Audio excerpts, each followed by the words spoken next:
juice is loose.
Salut les amis, bienvenue au Ciné-Club de Rico. C'est le moment du mois que je préfère parce que je vais vous parler des meilleurs achats à faire en DVD Blu-ray 4K pour le mois de novembre. I'll be back.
To get a good view. And when his eyes bug out, we'll know it's the end of him and the end of the show.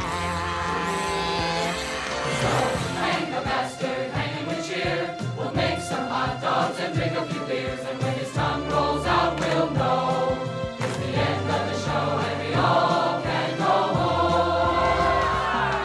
Cowbell solo!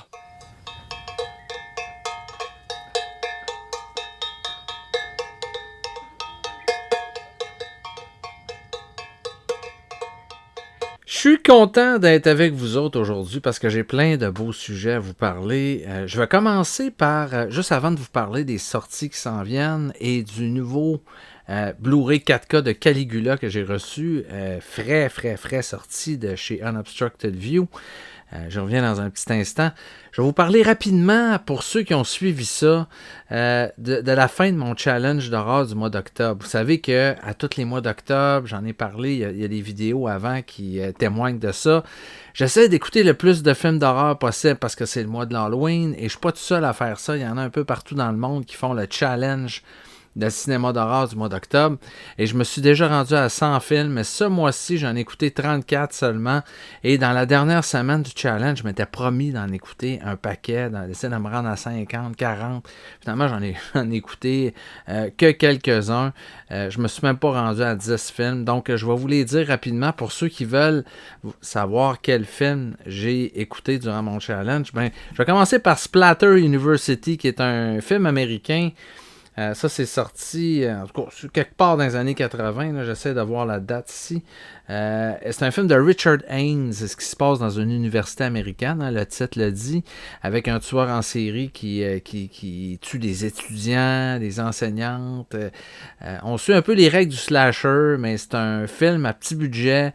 C'est le fun, c'est intéressant, la façon dont c'est fait. Tu sais, les étudiants là-dedans là, sont complètement cons. Tu sais, on a fait vraiment des étudiants un peu nihilistes, là, tu sais, qui ils se foutent complètement que leurs collègues, que leurs amis se soient fait tuer la veille. Tu sais, ils en parlent dans leur conversation comme si c'était quasiment la normalité, ou en tout cas un fait banal. Tu sais. Donc c'est un film qui a un peu un côté comédie, ça se prend pas trop au sérieux, il y a un côté un peu satirique, tu sais, qui vient un peu se moquer un peu en même temps des films du genre. Donc c'est un film que j'ai apprécié, c'est un film qui a été repris par la Trauma, la compagnie de Lloyd Kaufman, qui a été distributeur pour ce film-là. Ça, c'est une édition de 88 Films. Il y a un deuxième film là-dessus, un film bonus à l'endroit, on le voit ici. C'est le film, un autre film de Richard Haynes qui s'appelle What Really Frightens You, qui est un film plus récent, celui-là. C'est un film, je crois, qui a été fait dans les années 2000.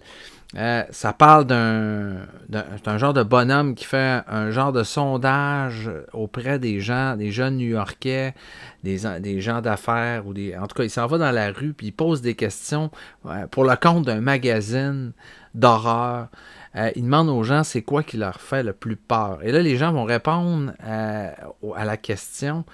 Et tous ces gens-là qui ont répondu à la question de ce qui leur faisait le plus peur vont comme être sous l'effet d'une genre de malédiction parce qu'ils vont revivre, ils vont se mettre leur peur va se matérialiser. Donc, un petit film de série B qui s'écoute bien, vous pouvez le voir aussi sur YouTube, ce film-là.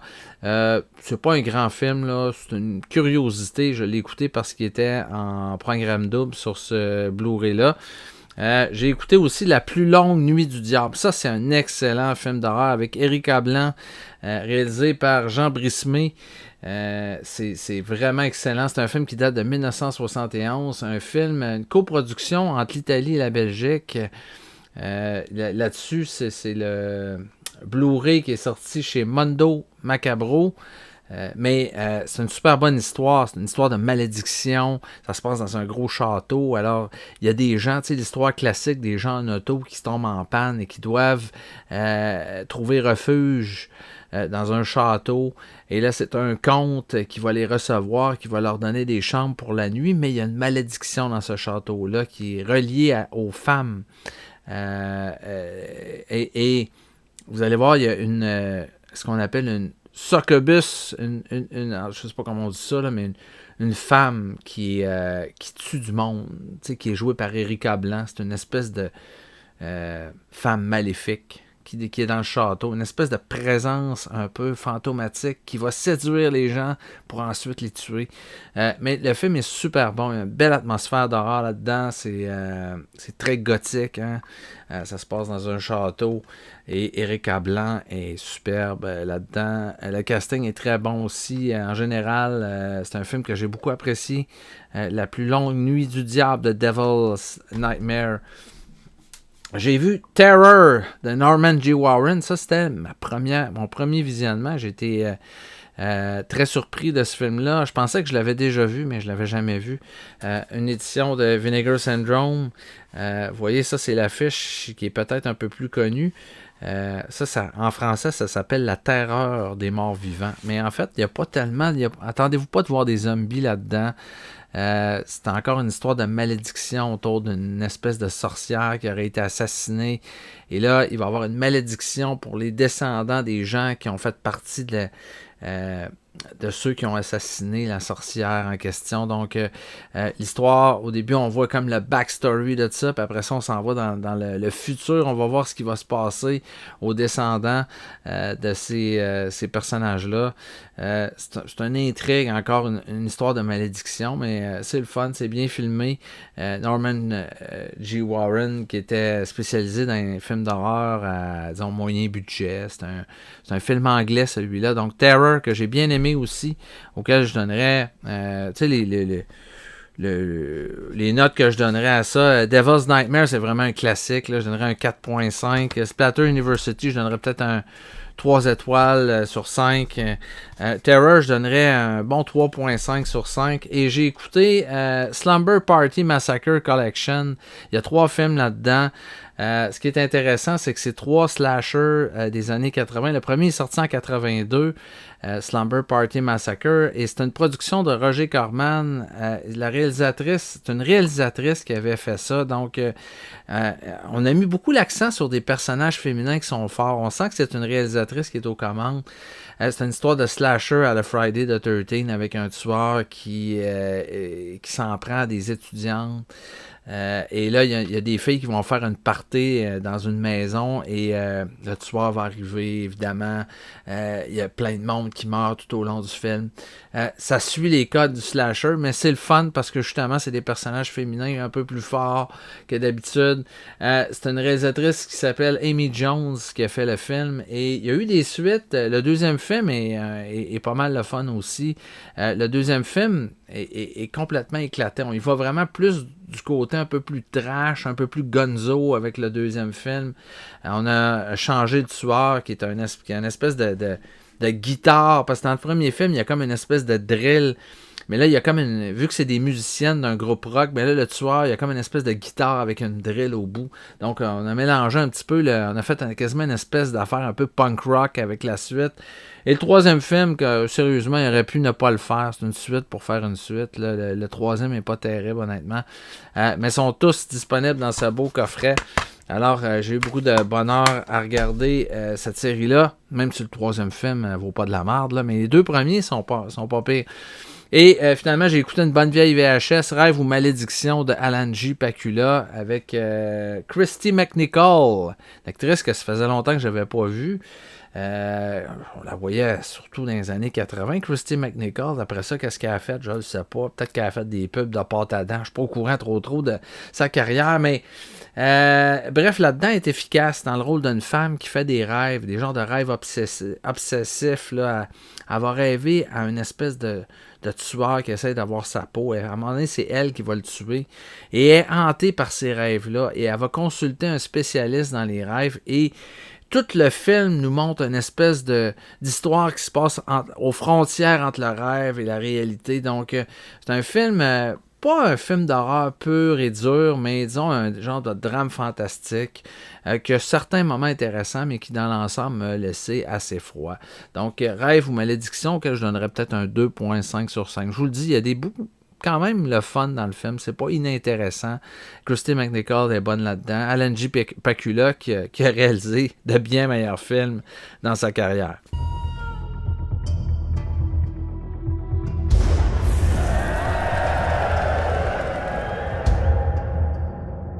Today, we begin a new era.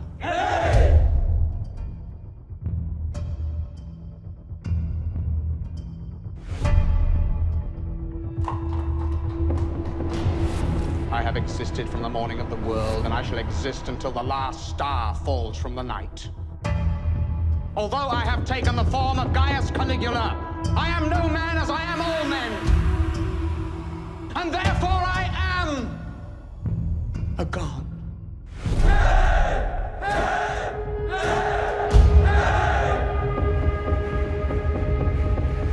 Hell! Yes.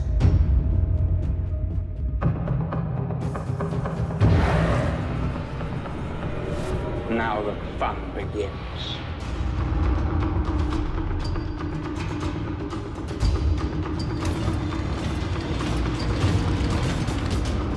If only all Rome had just one neck. Kill!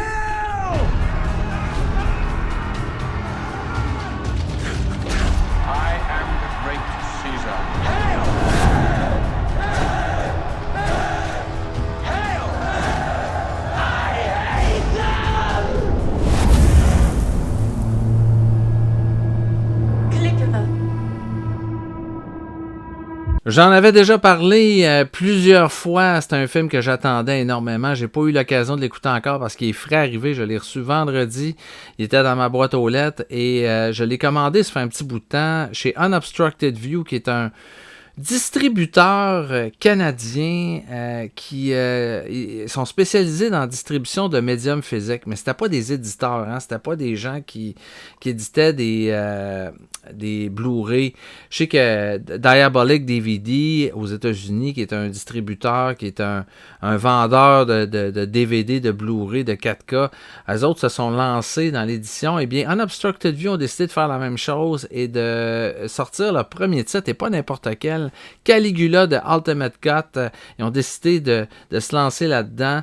Et c'est un film qui vous savez l'histoire de ça, j'en ai parlé un peu, je m'éterniserai pas, je vais en parler brièvement, mais il y a un genre d'historien du cinéma, un genre d'étudiant qui a fait une espèce il a fait sa maîtrise sur le tournage de Caligula. En fait, il était au courant que Tinto Brass, que le film du réalisateur, il avait été un peu enlevé. Et Bob Guccione, à l'époque, qui était le propriétaire de Penthouse Magazine, qui était le producteur du film, avait décidé d'insérer des scènes pornographiques dans le film. Il l'avait sorti à un moment donné comme ça. Il y a eu 2 sorties. Une sortie d'abord au cinéma où le film avait été complètement assuré, remonté. Et ensuite, il a sorti la version de Bob Guccione qui contenait des scènes pornographiques. Mais aucune de ces versions-là ne correspondait à la version que Tinto Brass voulait du film. Et l'étudiant en question a essayé de retracer au cours des années, à travers des documents, à travers toutes sortes de choses, les notes que Tinto Brass avait prises pour le film. Et il est entré en contact avec la nouvelle propriétaire de Penthouse Magazine, c'est une femme, et il lui a demandé, est-ce que vous avez encore les négatifs du film, du tournage du film? Et effectivement, ils ont fait des recherches et ont retrouvé tous les négatifs du tournage, et avec les notes d'époque et tout ça, on a décidé de tout restaurer les négatifs et de remonter le film avec la version qui est la plus proche possible de ce que Tinto Brass voulait de Caligula à l'époque. On a refait faire une nouvelle trame sonore. Moi, j'ai toujours eu une fascination pour ce film-là. D'ailleurs, j'ai fait une vidéo sur Caligula et toutes les suites qu'il y a eu. Vous irez voir ça dans la première édition du Ciné-Club érotique de Rico. Non, c'était dans la deuxième. Ciné-Club érotique de Rico, volume 2. Donc, vous irez voir ça. J'en parle en long et en large, donc je ne m'éterniserai pas là-dessus, mais je vous présente la version. Ils ont sorti une édition, voilà 1 mois et demi à peu près, qui contenait seulement le Blu-ray et ils ont restauré aussi le montage, la première version de Caligula qui avait été présentée dans les cinémas. Donc, vous avez la première version qui n'est pas la version de Bob Guccione avec les scènes pornographiques. Ça a été restauré en 4K pour cette édition-là et vous avez le montage final que j'ai très très hâte de découvrir de Caligula, de Ultimate Cut qu'on voit ici. Et ça, c'est l'édition ultime pour ceux qui ont été capables d'attendre comme moi, qui l'ont commandé exclusivement chez Unobstructed View. Je crois que vous pouvez le faire encore. Eh bien, cette édition-là, c'est l'édition 4K qui contient 4 disques. Vous avez tout un Blu-ray là-dedans avec des bonus. Vous avez le making-of du film. En tout cas, vous avez tout un documentaire sur le scandale du film. Vous avez en tout cas, bref, c'est assez riche en suppléments. Et quand on l'ouvre à l'intérieur, vous voyez, vous avez tous les disques ici à l'intérieur. C'est les transferts 4K du film, le Blu-ray. Et vous avez ici, juste derrière la petite fiche qui nous montre les chapitres du film, on voit la belle Helen Mirren. Vous avez le CD avec la musique, nouvelle musique qui a été composée pour le nouveau montage du film. Donc, c'est une édition, à mon avis, ça va être dans les très, très belles parutions de l'année. D'ailleurs, le mois prochain, je vais vous faire justement, je vais parler des meilleures parutions DVD Blu-ray de l'année parce que on va tomber au mois de décembre et ça va être le temps de faire les suggestions de cadeaux pour l'année, les choses que vous devriez peut-être mettre sous le sapin de Noël. Et je peux vous garantir que Caligula de Ultimate Cut, ça va être une des sorties sûrement qui va être dans mes suggestions. Donc, je vais l'écouter cette semaine. Je vais vous en reparler plus en détail. Vous savez que je suis déjà un fan de Caligula. Donc, pour moi, je suis certain que je vais être très fasciné par mon visionnement de Caligula de Ultimate Cut. From the master of suspense, M. Night Shyamalan. He's really good! He is your next-door neighbor and the father of 2 children. But beneath the surface, This whole concert? It's a trap. Here? Cooper is someone else. I've been following him for all 18 victims. Dad, you're acting weird. Monsters aren't real. Yes, they are. Trap. Only in theaters August 2nd. On vient de voir la bande-annonce de Trap de M. Night Shyamalan, son nouveau film. Je l'ai acheté en Blu-ray. Hein, je fais mon vidéo en retard un peu pour les sorties du mois. Ça m'a permis de voir quelques films. Je vais pouvoir vous en parler un petit peu de Trap rapidement. Tu sais, M. Night Shyamalan, je suis sa carrière depuis les débuts. Il a commencé en force avec Le Sixième Sens, avec Unbreakable, avec son film d'extraterrestre, Signs. J'avais beaucoup aimé aussi The Lady in the Water. Bref, un bon début de carrière pour M. Night Shyamalan, mais depuis quelques années, depuis, disons, 15 ans, mettons, M. Night Shyamalan, j'aime un film, je n'haïs deux. Tu sais, il est pas très constant dans ses films. J'avais beaucoup aimé son dernier, là, Cabin in the Woods, ou en tout cas une affaire de même, avec Dave Bautista. Mais là, il nous arrive avec Trap, une espèce de thriller concept. Tu sais, M. Night Shyamalan, c'est un peu comme si à chaque film, il réalisait un nouvel épisode de Twilight Zone. Tu sais, c'est toujours des histoires un peu tordues, des histoires fantastiques, ou du moins qui frisent avec le fantastique. Et avec Trap, ben, il nous raconte une histoire de tueur en série. On pourrait rebaptiser ça Rihanna contre le tueur en série. Ça pourrait être très bien ça, le titre du film, parce que c'est exactement la proposition que M. Night Shyamalan nous fait avec ce film-là. Le film commence, un papa, un pompier qui est joué par l'excellent Josh Hartnett. Ça, c'est peut-être le gros point du film. Ça faisait un petit bout de temps qu'on ne l'avait pas vu et il est super bon, Josh Hartnett, là-dedans. Donc, il fait un pompier qui amène sa fille voir un spectacle de musique. C'est Lady Raven. Elle fait penser à Rihanna un peu, mais tu sais, genre de spectacle concept là, qui ressemble un peu à un show de Madonna ou de Rihanna.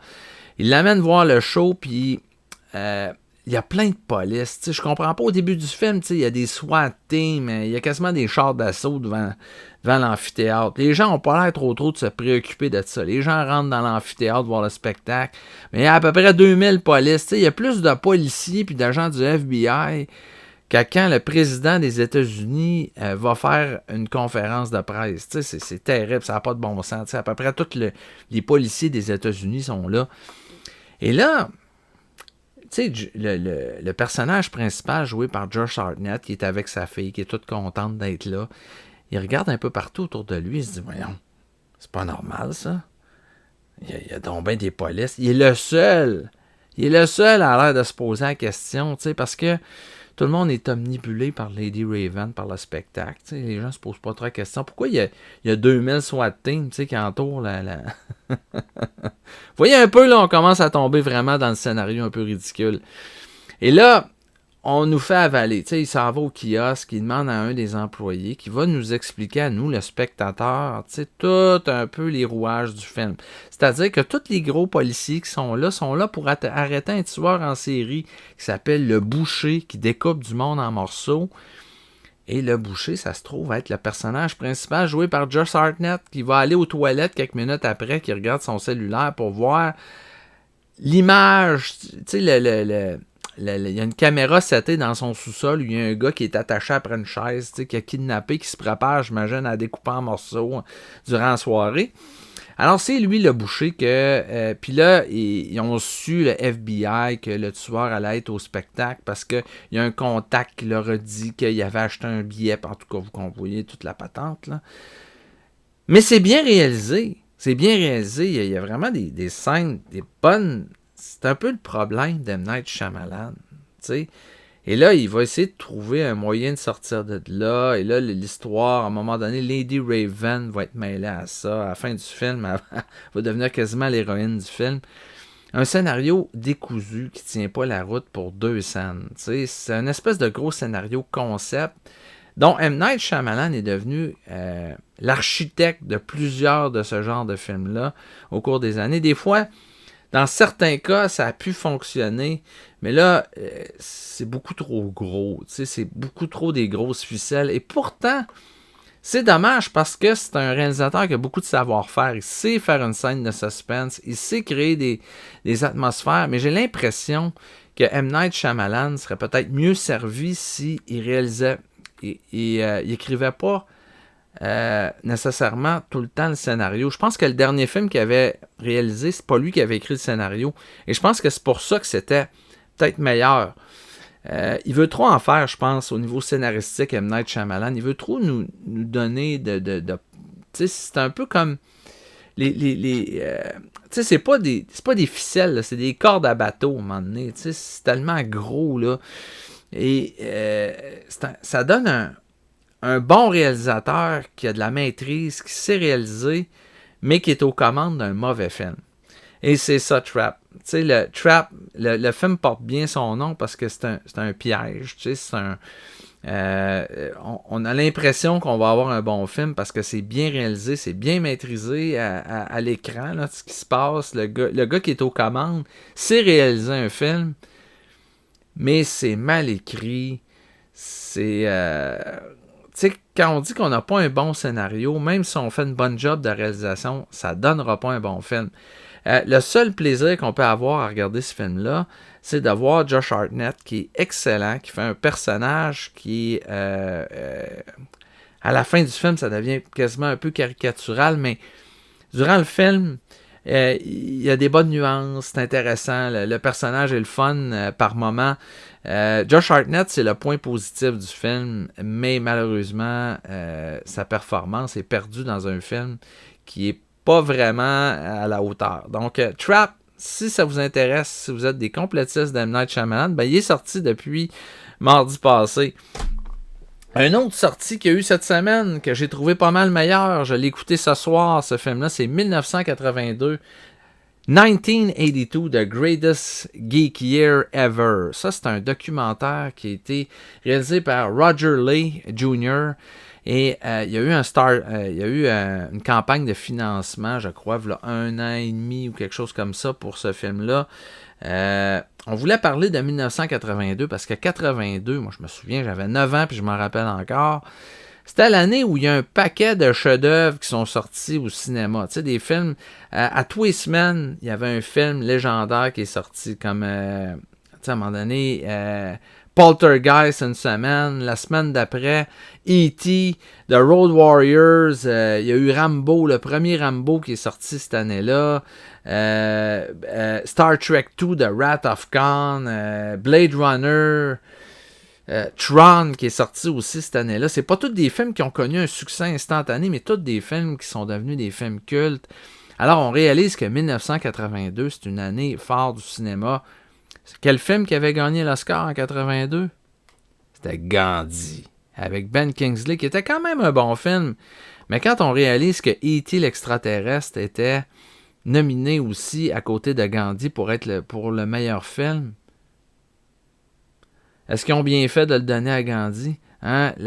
Quand on dit le test du temps, c'est le meilleur test pour juger un film, eh bien, on réalise maintenant que Steven Spielberg s'est fait voler une fois de plus cette année-là. Il aurait dû gagner l'Oscar du meilleur réalisateur, meilleur film pour E.T. Franchement, c'était bien beau Gandhi, là, mais ça n'a pas passé l'épreuve du temps comme E.T. a pu le faire. Donc, c'est un film qui relate toute cette belle période-là, tu sais, The Thing de John Carpenter. Tu sais, même les suites, c'était le fun. Tu sais, il y a eu le premier Friday the 13th Part 3, qui a été le premier Friday the 13th où on a vu Jason avec le masque de hockey. C'était une belle période du cinéma où je me souviens que moi, j'allais au cinéma à chaque semaine avec ma mère, on allait voir des films qu'on redécouvrait après en VHS, on les écoutait, et c'était le plaisir d'aller au cinéma, à découvrir des films par des grands cinéastes qui nous amenaient ailleurs, tu sais, puis c'était des expériences qu'on vivait en groupe au cinéma et ça voulait dire quelque chose. Maintenant, avec le streaming, avec nos habitudes de visionnement ont changé énormément, mais dans ce temps-là, ça a été une belle, belle période. Et le documentaire m'a donné le goût de revoir plein de films, des films que j'ai vus des fois 20 fois, mais que j'ai le goût tout de suite de regarder. Là, à soir, je me taperais 20 films en ligne de cette période-là, tellement j'ai aimé le documentaire. Il y a des entrevues avec tous les artisans de ces années-là. On revient sur tous les grands films qui sont sortis en 82. Donc, sorti chez MVD Rewind cette semaine. C'est vraiment une parution, ça, qui est un incontournable pour les amoureux du cinéma. Vous allez adorer ça. C'est un très, très bel achat. 1982, Greatest Gig Year Ever. Et il y a plein de bonus aussi. Donc, ça, c'est l'édition DVD. Il y a un poster à l'intérieur. Alors, on y va avec les autres sorties. Il y a The Crow. The Crow, la nouvelle version qui est sortie mardi passé. Ça, j'ai pas osé regarder ça encore. Je suis tellement un fan de l'original de Alex Proyas que j'ose pas me taper le nouveau. J'ai eu certains avis qui me disaient que c'était pas si mal. Mais en général, ce que j'ai vu de la bande-annonce, ça me donnait pas tellement envie de voir le film. Donc, The Crow, si ça vous intéresse, c'est disponible depuis mardi. Ça, c'était pour les sorties de début du mois.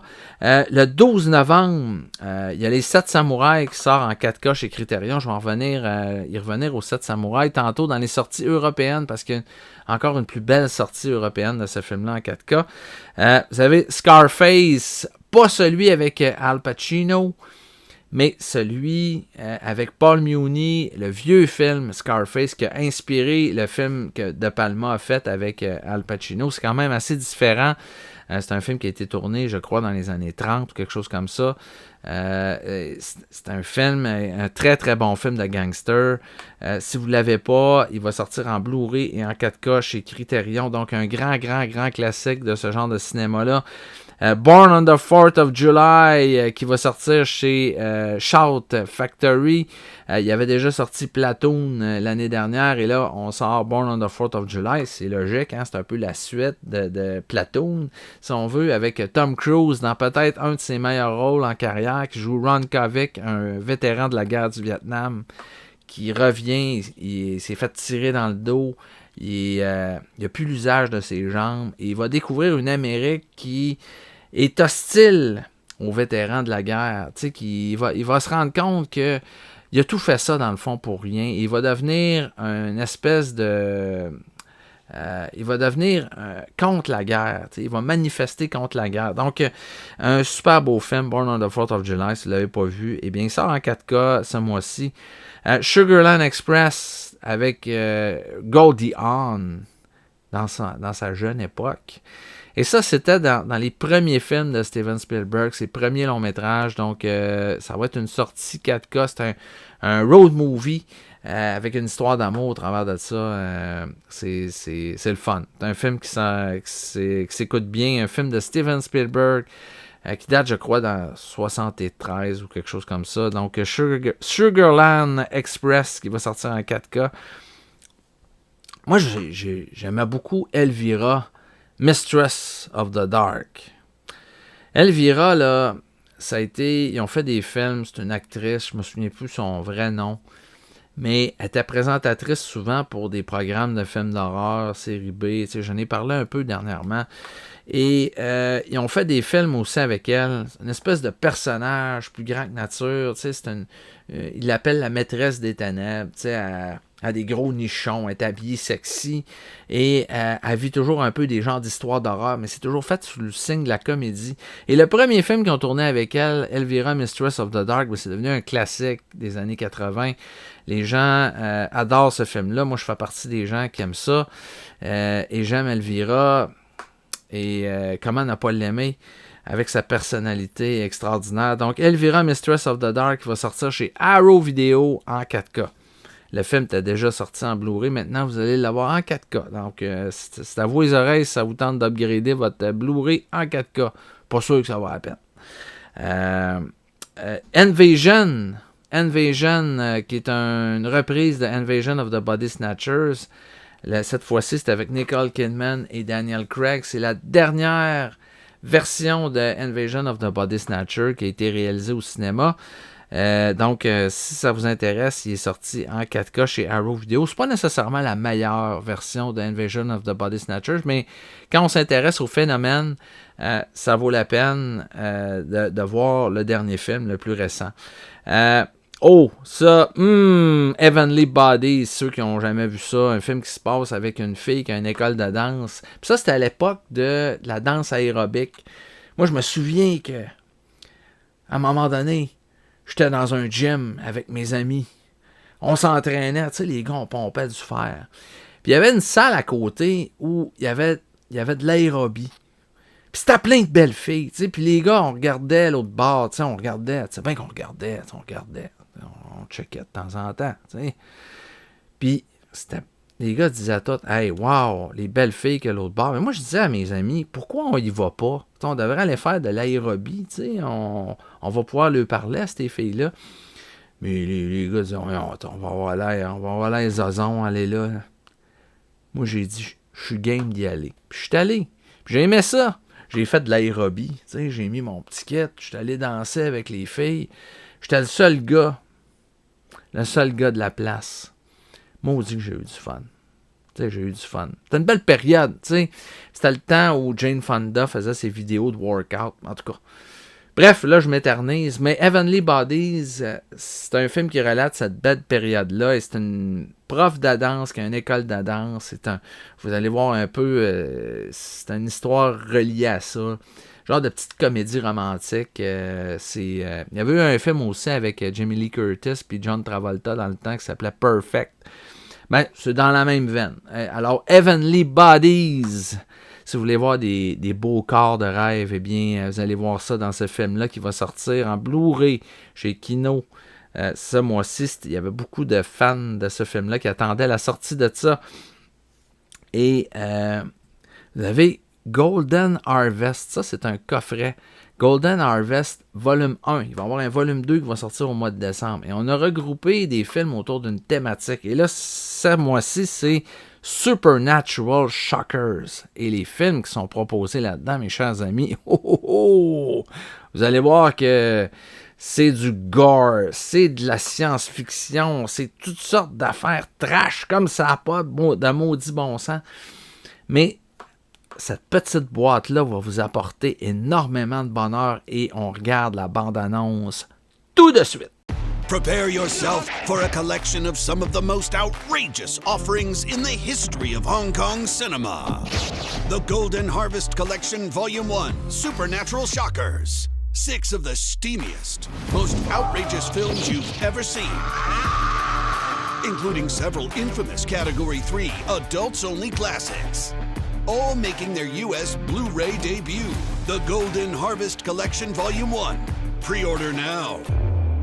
Le 19 novembre, c'est la sortie 4K très attendue avec un nouveau master du chef-d'œuvre de James Cameron. Moi, personnellement, j'ai préféré le premier au deuxième. Je fais pas l'unanimité, ok, c'est correct. T'sais, vous avez le droit de me lancer des roches si vous voulez. Mais moi, j'ai préféré le premier Terminator au deuxième. Je suis un gros fan du premier. Qu'est-ce que vous voulez? Je l'ai découvert dans les années 80. Je suis resté attaché au premier film. Même si le deuxième a plus d'action, qu'il y a plus d'effets spéciaux. Peut-être que le deuxième est un meilleur film, je ne sais pas. Mais le premier, pour moi, c'est une expérience hors du commun. Le premier Terminator qui sort en 4K. Avec Arnold Schwarzenegger qui faisait un Terminator méchant. Puis pour moi, Terminator, dans le fond, c'est l'histoire d'un film. T'sais, on fait des suites, mais c'est un peu ridicule quand on pense à ça. T'sais, à chaque Terminator, il envoie un autre Terminator tuer la mère, le fils, le beau-frère, le ci, le ça. T'sais, on essaye tout le temps d'avoir John Connor. Finalement, on ne l'aura jamais. Puis à un moment donné, il y a peut-être un Terminator où on va envoyer le Terminator tuer Jésus. On ne sait pas, mais en tout cas, je sais que ça s'est déjà fait en comédie, là, mais... Donc, le premier Terminator, pour moi, c'est l'histoire, se raconte là. Pour moi, c'est le film de Terminator. Donc, en 4K, le 19 novembre, ça va être un achat obligatoire pour les fans de ce film-là.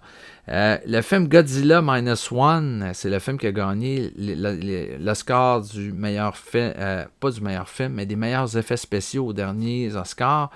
Il y en a eu beaucoup de films de Godzilla. Là. C'est comme ça il pleut des films de Godzilla. Il y a eu la nouvelle série de films, il y a eu une genre de série télé.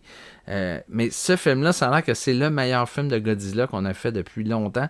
Donc, Godzilla Minus One, qui sort en Blu-ray, en 4K. Donc, vous allez avoir l'occasion de le découvrir si vous ne l'avez pas vu au cinéma. Ça a l'air que ça vaut la peine. Je ne l'ai pas vu encore, je ne peux pas vous en parler. Mais le prochain, je vais vous en parler, c'est Fright. C'est un film avec Suzanne George, maudite belle comédienne des années 70. Un thriller dans lequel elle garde des enfants à la maison et le classique du tueur qui essaie d'arriver de pénétrer dans la maison avec la gardienne qui est seule le soir. Donc c'est un classique du genre, le film Fright qui va sortir en 4K chez Kino avec la belle Suzanne George et qui était jolie, était très très jolie. Et il y a le coffret Frank Capra at Columbia. Ça, c'est une des grosses sorties de l'année. Frank Capra, qui était un géant du cinéma, qui a fait tellement de bons films. Mr. Deeds, il a fait It's a Wonderful Life. Mr. Smith Goes to Washington. En tout cas, il a fait chef-d'œuvre par-dessus chef-d'œuvre. Et ils vont sortir un coffret Columbia de tous les films que Frank Capra a tourné au studio Columbia. Il en a tourné plusieurs. Donc, un gros coffret, un mastodonte qui va réunir plusieurs 4K. Donc, attendez-vous, si vous le voulez, à débourser. Mais on débourse pour quelque chose d'incroyable. Toute la filmographie chez Columbia de Frank Capra, ça vaut la peine pour les cinéphiles que nous sommes. Je vais vous parler un petit peu maintenant de Beetlejuice. Beetlejuice qui sort le 19 novembre, que j'ai vu au cinéma. C'est un des rares films que je suis allé voir cet été, parce que cet été, d'habitude, moi l'été, je vais voir un film par semaine. Mais j'ai eu un été de fou. Donc, j'ai pas été beaucoup au cinéma cet été. J'ai vu genre Maxine, Beetlejuice. J'ai pas vu grand-chose, là. Beetlejuice, le premier, je n'étais pas nécessairement le plus grand fan de Beetlejuice, mais j'avais apprécié Beetlejuice. J'aimais Beetlejuice. Surtout pour Michael Keaton. Je trouvais encore que Tim Burton avait quelque chose d'original à offrir avec le premier film. Mais le deuxième film, on tombe vraiment dans quelque chose d'un peu banal. Il est allé chercher, Jenna Ortega pour faire plaisir un peu à la nouvelle génération. Il avait réalisé Wednesday avec Jenna Ortega. Donc, il va souvent chercher ses mêmes collaborateurs, Tim Burton. Mais là, on retrouve les personnages. C'est Winona Ryder qui a l'air de ne pas avoir pris une ride depuis le dernier Beetlejuice. Sérieusement, j'ai rarement vu une actrice pas vieillir de même. Tu sais, être figée dans le temps. Winona Ryder, on dirait qu'elle vieillit pas. Elle est aussi belle qu'elle était, elle est aussi cute. Un genre de beauté un peu ténébreuse. Mais je sais pas, elle a peut-être passé un pacte avec le diable. Elle est peut-être un peu comme tu sais, l'espèce de gars qui veut pas vieillir. Là, c'était quoi dans le roman? Là, le roman célèbre. En tout cas. Mais Quoi qu'on en dise, Winona Ryder est très jolie encore. Elle a l'air de la grande sœur de Jenna Ortega, qui est supposée être sa fille dans le film. T'sais, ils ont l'air de deux sœurs, plus que mère et fille. Et on retrouve les personnages du premier Beetlejuice, mais ça colle pas. La sauce lève pas. On n'arrive pas vraiment à... On a l'impression qu'on ne sait pas trop quoi faire avec Beetlejuice là-dedans. D'ailleurs, la première scène où on le voit, c'est une scène assez banale. Il est dans un bureau en train de donner des ordres à son monde. J'ai trouvé que c'était une réintroduction un peu banale du personnage, alors que dans le premier, c'était flamboyant. Là, il me semble qu'à chaque suite, comme quand on fait un James Bond, on nous réintroduit James Bond, même si on sait qu'on l'a déjà vu, qu'on connaît. On essaie toujours de nous le ramener pour les nouveaux qui n'ont jamais vu James Bond.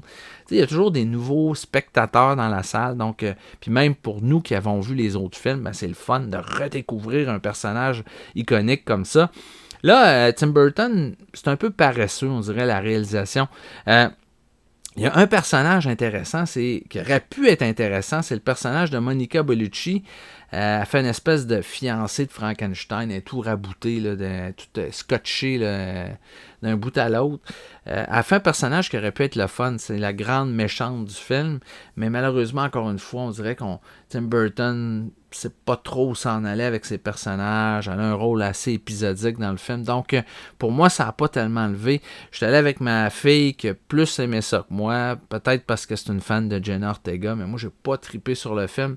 Pas assez, en tout cas, pour me procurer le 4K qui sort ce mois-ci. Let's have a look, shall we? Guilty as charged. Oh.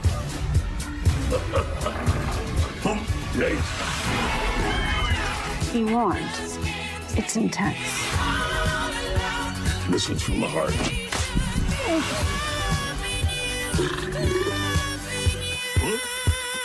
Hey! I love a good dance sequence.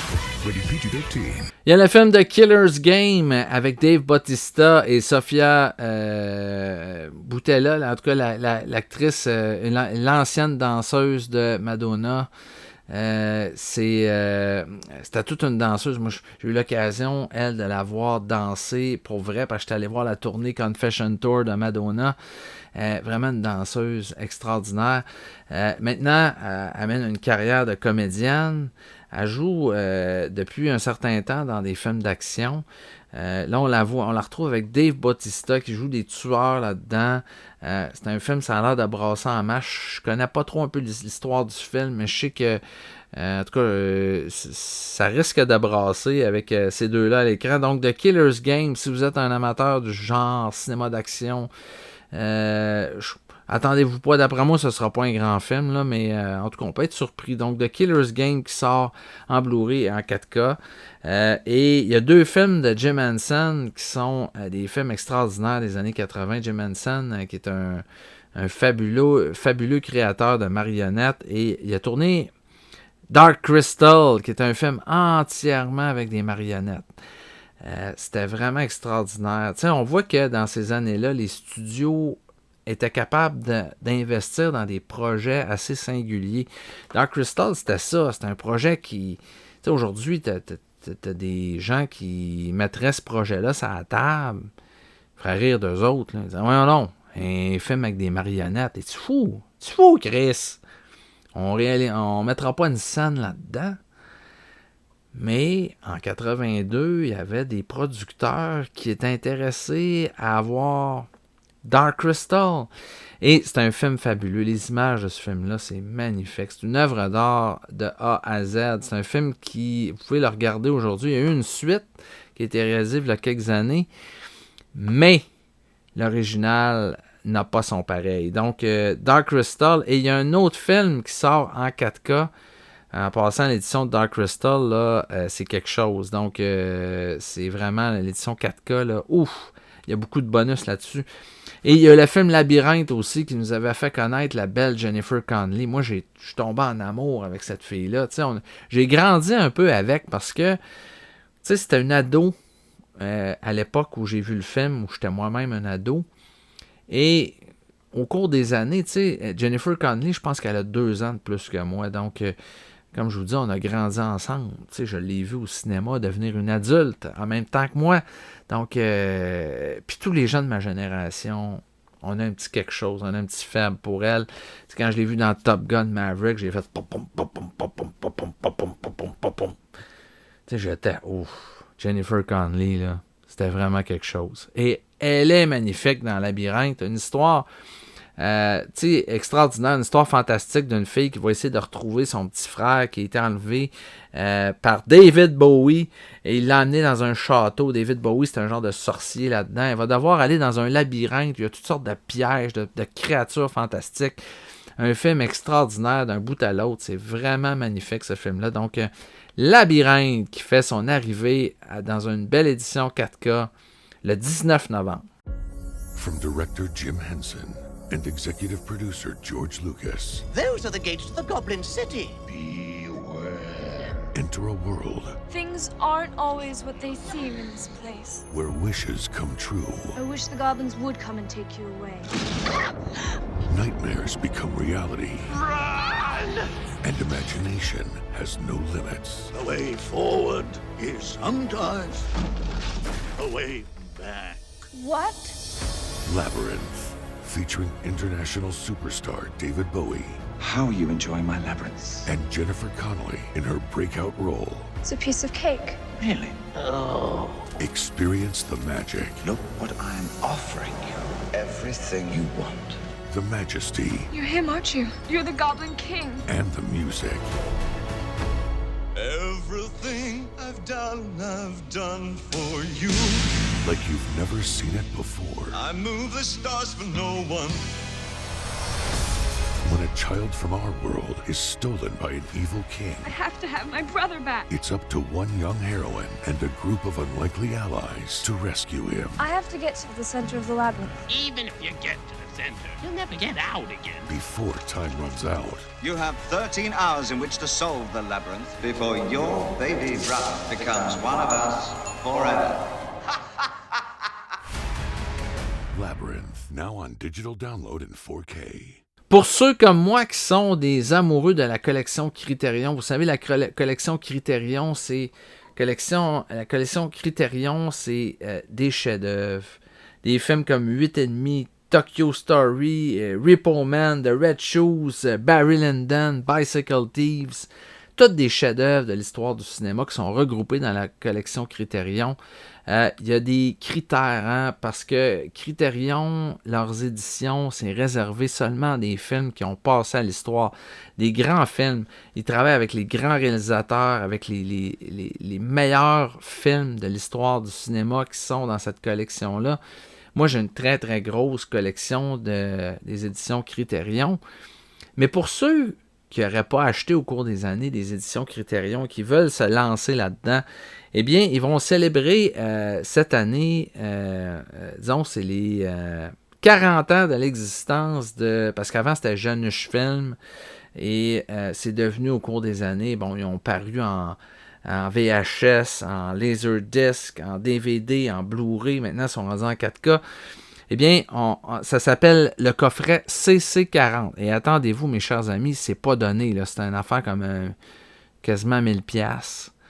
Le coffret, mais il y a beaucoup de bonus, il y a un livre à l'intérieur, et ça regroupe 40 films. Comme je vous ai dit, tous des chefs-d'œuvre du cinéma, 8,5, Tokyo Story, bref. Vous avez des films phénoménal, Tootsie, là, tous des chefs-d'œuvre de l'histoire du cinéma qui sont regroupés dans ce coffret-là. Vous avez 40 films en 4K dans le coffret. Donc, si ça vous tente, c'est un beau cadeau à faire à Noël. C'est un cadeau assez dispendieux, par exemple. Je vous disais 1000$, peut-être pas, là, peut-être un 600-700$, mais ça reste une grosse galette, là, ça prend de l'argent. Donc, on regarde la bande-annonce de CC40 offert chez Criterion. Vous allez voir beaucoup de réalisateurs, parce que Criterion, à chaque mois, ils font comme une espèce de closette. C'est comme un réalisateur ou un acteur qui s'en va dans les locaux de Criterion, qui choisit ses films préférés.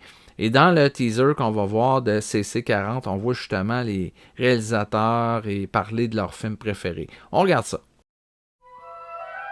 This is a dream come true. I've always wanted to come in. Evidently, this used to be a bathroom. Is it alphabetical? We've got to do a scout first. I made a list of all the things that I want. Let's see. You have to get down on your hands and knees because it's not fair to all these filmmakers down here. You ready? This little plaza is the history of world cinema. All right. Take Ace in the Hole. An obvious choice, but you know. Tokyo Story. Oh, Down by Law. I love Down by Law. Barry Lyndon. You know what it's about? It's about comedy. Battle of Algiers, dude. I'm very shy when I'm watching Owados. Claire, happy Christmas. I love you. Some of the greatest dialogue ever. Have you seen Three Women? No. That's okay. This movie, I might have been chemically altered. Bicycle Thieves. Bicycle Thieves. This is my #1 movie of all time. I love Repo Man so much. Love and Basketball, always and forever. Jules and Jim. My first three-way. Safe. I'm gonna get Todd to sign this. Sunday Bloody Sunday, exquisite, mature, and complicated. Notice how I just slipped it in my bag? Ratcatcher. The first Criterion Barry Jenkins ever owned. I'm gonna get Ye. God bless God for making Peter Sellers. I feel like I could watch it over and over again, which is one of the reasons. Uh-oh. Don't worry about it. I'm gonna turn it off. Don't even register it. It's not even rude. It would be rude if I checked it. This is embarrassing. Okay. Tommy couldn't find it. Tell me which film has made you horny. 0 from 5 to 7. Weekend sank in on me. It's just terrifying to watch it as a middle-aged man. Cassavetes would be in heaven in this room. I was much, much too young to have seen this film. I would not have known about Lucrecia Martel, The Incredible, without Criterion. The Red Shoes. Mishima. This is a crazy fucking movie. Mayor Lars von Trier asked me to look at this before we did Antichrist. Wow! This is the one for me. It's one of the dearest films for me. I used to take LSD and see his movies all the time. I love movies. I love watching movies. I'm such a lucky boy. Thank you, Criterion, and thank you, cinema, for all the amazing memories. This is in 5 minutes for that pic, but I could stay here long time. Thank you.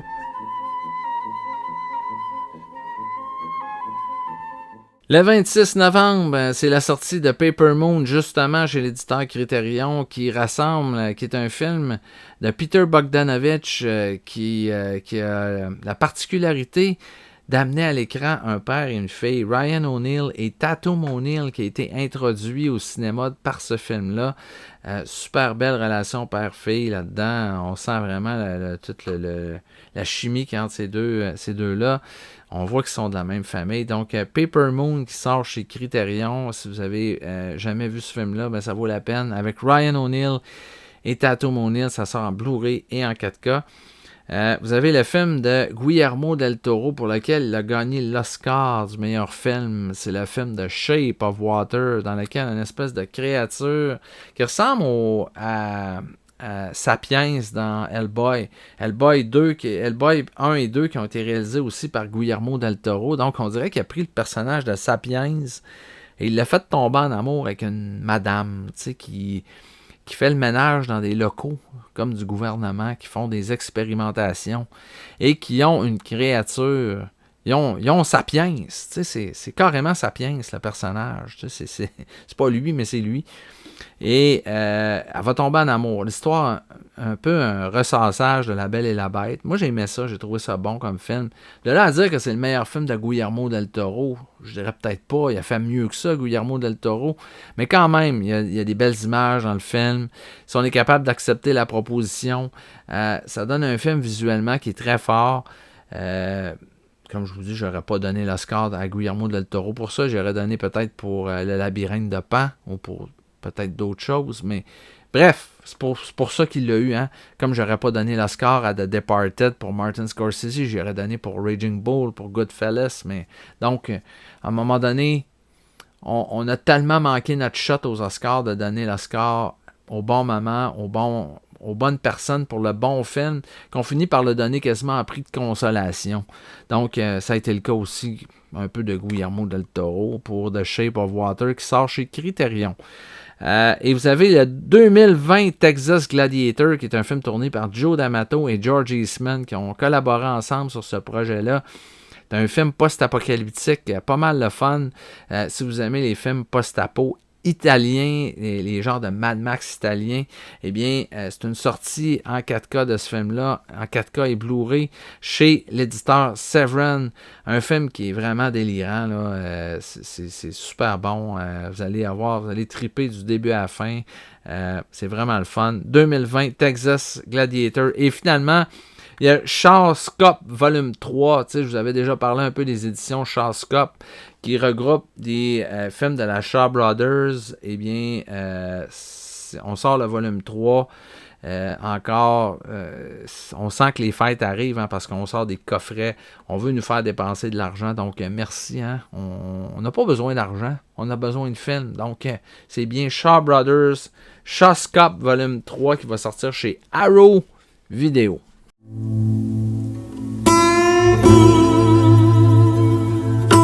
I knew these people. They were in love with each other. Travis, hey, have you seen Jane or talked to her? We thought you were dead, boy. He was kind of raggedy and wild. She was very beautiful. And he loved her more than he ever felt possible. How long have I been gone, do you know? 4 years. Is 4 years a long time? It is for a little boy. Hi. Hi. It just seems like everything has changed between us so fast, ever since Travis came. You tell me what happened, Travis. Tell me what happened with you and Jane. I gotta go away now. Why? Because I'm gonna find her.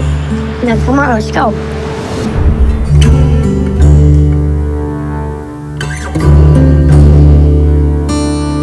I was hoping for all kinds of things. But the biggest thing I hoped for can't come true. Is there something, I don't know, is there something I can do for you?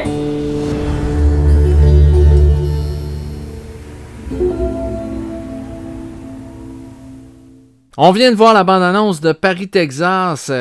J'en parlais à un moment donné de Wim Wenders, à quel point j'admire ce réalisateur-là, à quel point Les Ailes du désir est un de mes films préférés. Mais Paris, Texas, je pourrais le mettre aussi dans mes 20 films préférés de tous les temps. C'est un film extraordinaire avec Harry Dean Stanton dans son peut-être le meilleur rôle de sa carrière et Nastasia Kinski dans un de ses meilleurs rôles aussi, donc devant la caméra de Wim Wenders, ils sont magnifiques. Les images des États-Unis qu'il y a là-dedans, c'est superbe. Donc, un film, je ne veux pas vous en dire plus. Si vous ne le connaissez pas, il faut que vous voyez ce film-là. Paris, Texas, qui va sortir dans une superbe édition 4K en France ce mois-ci. Moi, j'ai l'édition Criterion, donc je vais laisser faire. Je vais vous laisser mettre la main sur l'édition 4K française. Vous m'en reparlerez si vous l'avez dans les commentaires. Mais c'est un film extraordinaire que je ne me tanne jamais d'écouter. La fin est tellement percutante, c'est tellement touchant. Et les images du film, c'est un délice. Il y a un coffret de Jacques Rosier, qui est un réalisateur qui a influencé beaucoup les réalisateurs de la Nouvelle Vague. Un réalisateur qui a fait 4 films. Adieu Philippe, Du côté d'Ouest, Les naufragés de l'île Tortue et Marine Océan. Donc 4 films seulement, mais qui ont été de grandes influences pour des gens comme Jean-Luc Godard, pour tous les réalisateurs de la Nouvelle Vague. Donc, le coffret Jacques Rosier qui va sortir ce mois-ci. Artus vont nous sortir un film qui s'intitule 3 noisettes pour Cendrillon, un film de Vaclav Vorlicek. Donc, c'est pas un Québécois, pas un Français, donc ça doit être un film tchèque ou quelque chose comme ça. Film avec un titre comme ça, on sent que c'est un film destiné au public, aux enfants, mais aux grands enfants que nous sommes également. Donc, 3 noisettes pour Cendrillon chez Artus, qui vont nous sortir également un vieux film d'horreur réalisé par Antonio Margheriti, qui met en vedette Barbara Steele, le film Danse macabre, qui va avoir un tout nouveau transfert 4K et qui va nous être offert ce mois-ci. Donc, Danse macabre, il y a beaucoup de gens qui attendent ça. Il y a la petite comédie pour ceux qui aiment Aldo Macchione, qui était spécialisé dans les comédies un peu niaiseuses dans les années 80. Bien, Plus beau que moi, tu meurs, hein? Avec Aldo Macchione. Il fait encore qui jouait séducteur. Il était même pas si beau que ça, Aldo Macchione. Mais il était drôle quand même. T'sais, il avait son petit humour un peu niaiseux qu'on aimait bien. Le troisième homme de Carol Reed, ça c'est un chef-d'œuvre du cinéma, mes amis, avec Orson Welles qui va sortir en 4K chez Studio Canal, une édition qu'il faut vous procurer si vous ne l'avez pas déjà, le film. Le Comte de Monte Cristo, ça a été un gros hit au cinéma cette année. Il y a beaucoup de gens qui se sont déplacés pour aller voir ce film-là en salle, même au Québec, ici, je me souviens que ça faisait à file pour aller voir le film. Ça a été un hit assez étonnant cette année, Le Comte de Monte Cristo. Donc, ceux qui ne l'ont pas vu encore, vous allez pouvoir vous reprendre parce que le film sort en 4K et en Blu-ray. Vous avez le film de Don Coscarelli, Bubba Hotep, avec Bruce Campbell qui fait le rôle d'Elvis Presley là-dedans. Imaginez-vous le scénario, là. Vous avez John F. Kennedy qui est joué par un noir, Ossie Davis. Et vous avez Bruce Campbell qui fait Elvis. Deux, tu sais, ils se retrouvent. Tu sais, Elvis, dans le fond, on pense qu'il est mort, mais dans le fond, il est dans un foyer de personnes âgées, il est rendu vieux. Puis John F. Kennedy, c'est rendu un noir, tu sais. Puis là, John F. Kennedy puis Elvis vont devoir s'associer dans le film pour lutter contre une momie. Tout droit sorti de l'enfer. Donc, un scénario qui est complètement déjanté. Mais on s'amuse parce que Bruce Campbell est là-dedans. Et quand Bruce Campbell est dans un film, eh bien, on ne veut pas manquer le spectacle. Donc, Bubba Ho-Tep, qui est vraiment une proposition que j'ai adorée, un film de Don Coscarelli, qui était l'auteur de la série de films d'horreur Phantasm. Il y a Spider de David Cronenberg qui va sortir en 4K. On sort des Cronenberg, on aime ça. On a sorti Scanners dernièrement. On a sorti... en tout cas, on en a sorti quelques-uns en France. Je crois qu'il y a Existence qui est sorti ce mois-ci également. Donc, Spider qui va sortir en 4K. Vous avez Le 8e jour, super beau film de Jaco Van Dormel avec Daniel Auteuil et Pascal Duquesne. Si vous n'avez jamais vu ce film-là, là, attendez-vous d'être touché, d'avoir le moton dans le fond de la gorge, puis d'avoir la petite larme qui va vous couler sur le bord de la joue. C'est un film très touchant, un beau film. Un très bon réalisateur qui ça vaut vraiment la peine d'être vu. Le 8e jour qui va sortir en 4K. Et Rawhead Rex, on est dans un autre genre. Là. Ça, c'est un film d'horreur. Tu sais, la collection de films d'horreur. Tu sais, cette collection de films d'horreur-là, tu sais, les beaux boîtiers beige qui sortent à chaque mois. On sort une pépite du cinéma d'horreur à chaque mois. Eh bien, là, c'est le tour du film Rawhead Rex, un film avec une grosse créature démoniaque qui tue du monde. Vous avez 3 super bons films de Claude Miller qui vont sortir en 4K ce mois-ci. Vous avez Mortelle Randonnée avec Michel Serrault, Isabelle Adjani. J'ai-tu besoin d'en dire plus? Un thriller qui est vraiment extraordinaire. Vous avez L'Effronté avec Charlotte Gainsbourg, qui était toute jeune à ce moment-là. Et un des plus grands films de tous les temps, à mon avis, en tout cas un des plus grands films français, c'est Garde à vue avec Lino Ventura et Michel Serrault. Tu sais, la rencontre de 2 géants du cinéma. Ça se passe dans un commissariat de police. Il y a une tension incroyable entre ces 2 comédiens-là. 2 comédiens qui étaient des genres d'atomes opposés. Il y avait mais 2 géants du cinéma. Tu as Lino Ventura qui joue d'une certaine manière avec beaucoup de retenue, qui son style, qui a souvent joué des toughs au cinéma, qui fait le commissaire de police. Et Michel Serrault, qui vient de la comédie française, qui est un acteur très polyvalent, qui est capable d'en faire des tonnes à l'écran et qui est vraiment magnifique là-dedans. Donc, vous avez ces 2-là à l'écran, ça donne des feux d'artifice. C'est vraiment un des films les plus extraordinaires du cinéma français. Donc, Garde à vue qui va sortir en 4K en France ce mois-ci. Vous avez À bout de souffle, Made in USA, ça c'est l'adaptation de tu sais, le film À bout de souffle de Jean-Luc Godard. Ben, c'est l'adaptation américaine qu'on en a faite avec Richard Gere et Valérie Caprisky. Breathless, Made in USA. Donc, qui va sortir en... Je ne sais pas si c'est en Blu-ray ou en... Je pense que c'est peut-être en Blu-ray qui sort. Donc, avec Richard Gere. C'est bon aussi. Ça n'a pas la même... disons, ça n'a pas la même notoriété que le film de Jean-Luc Godard, mais quand même, ça vaut la peine. C'est une belle curiosité. L'image, le visuel du film est super intéressant. La direction photo est bonne. Et Richard Gere, Valérie Caprisky sont très bons là-dedans. Donc, ça vaut la peine d'être vu. 2 super flics. Moi, j'étais un gros fan de Bud Spencer et Terence Hill. Quand j'étais jeune, j'allais voir tous leurs films au cinéma. J'ai toute la collection des films de Bud Spencer et Terence Hill en DVD. J'étais un gros fan. J'aimais ça. Puis je m'amusais à Bud Spencer quand j'étais jeune avec mes amis. Il y en a un qui faisait Bud Spencer, les autres faisaient un méchant. Puis on faisait des genres de bastons. C'était le fun. T'sais, on s'amuse comme on peut quand on est jeune.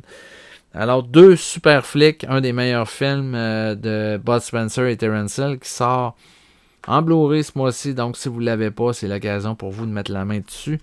Et finalement, le mois se termine en beauté. Je pense que c'est tout, hein, avec une sortie extraordinaire. J'en ai parlé un peu tantôt d'un transfert complètement revampée du film Les 7 samouraïs d'Akira Kurosawa, une des plus grandes œuvres de l'histoire du cinéma, et c'est pas peu dire, avec Toshiro Mifune et tout un casting des meilleurs acteurs de l'époque au Japon. Donc, Akira Kurosawa qui a vraiment signé une des œuvres maîtresses du cinéma. Il y a eu des remakes, hein? Il y a eu Les 7 mercenaires avec Yul Brynner et Steve McQueen. Il y a eu le film... voyons, en tout cas, il y a eu des reprises de ce scénario-là. C'est un film qui est passé à l'histoire. Il y a eu un remake il y a quelques années aussi avec, je pense, Denzel Washington. Donc, si vous voulez voir le film qui est à l'origine de tout ça, ben, Les 7 samouraïs, si vous ne l'avez jamais vu, il sort dans un nouveau master 4K qui va valoir la peine, mes chers amis. Donc, mettez la main dessus si vous n'avez pas ce film-là.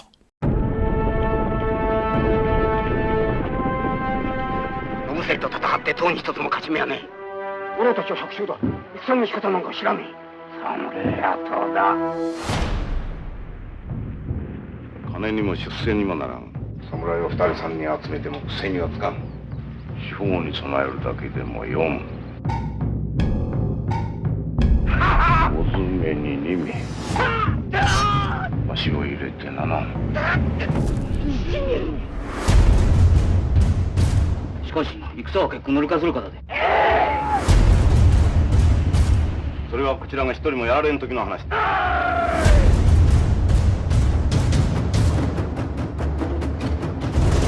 待て！さあ一人だけでするものではない。明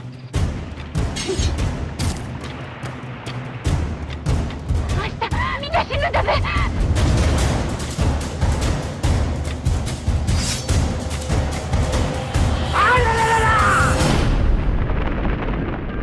人を守ってこそ自分も守れる。己のことばかり考えるやつは己をも滅ぼすやつだ。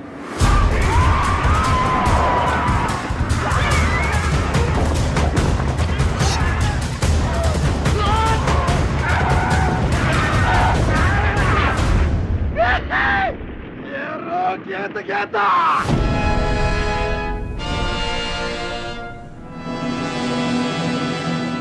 Alors, c'est tout pour les sorties Blu-ray 4K du mois de novembre. J'espère que vous avez passé du bon temps avec moi, que vous vous êtes éclatés, hein? Et que je vous ai donné envie d'acheter quelques Blu-ray, quelques 4K. Ça vaut la peine, hein? Quand il fait froid, quand on commence à geler un peu, là, c'est le temps d'être dans notre salon, de prendre sa couverte, sa doudou préférée, puis tu t'installes là, avec ta couverte, tu écoutes un film. T'es bien. C'est le bonheur total. Donc, je vous ai donné des idées. Maintenant, c'est à vous de me dire dans les commentaires quel film vous allez vous procurer ce mois-ci. Partagez-moi ça, pourquoi pas. Hein? Ça nous donne l'occasion d'interagir. Merci à tout le monde d'être là. Je suis content quand vous m'écrivez, de partager aussi. N'hésitez pas à m'envoyer vos commentaires, vos idées, vos suggestions aussi. Vous me dites, hey Rico, t'as pas vu ce film-là? Qu'est-ce que t'attends? Gros toi le cul, ah ouais, va voir ça. T'sais, vous avez peut-être des suggestions de films à me faire, donc puis des choses que vous aimeriez, des sujets que vous aimeriez que je parle au Ciné-Club de Rico.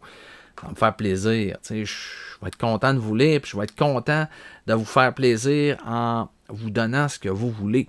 Donc, merci, abonnez-vous à la chaîne, et il y a plein de bonnes choses qui s'en viennent. J'ai bientôt un Théâtre infernal de Rico volume 2. Ceux qui n'ont pas vu le premier, là, allez voir ça. Vous allez voir un film d'action qui est complètement délirant. Et je vous ai trouvé quelque chose d'encore 2 fois plus délirant pour le prochain. Donc, vous allez voir, ça va être assez fou. Je vous présente un film trash, on l'écoute, puis après ça, je reviens là-dessus. On passe une maudite belle soirée. Donc, merci d'être là, et on se retrouve dans quelques jours pour d'autres sujets sur le cinéma. Salut gang. Can't stay at home, can't stay at school. Old folks say you're pulling a fool. Down the street, I'm the girl next door. I'm the fox you've been waiting for. Hello, Daddy. Hello, Mom. I'm your Jerry Bob. Hello, world. I'm your wild girl. I'm your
be back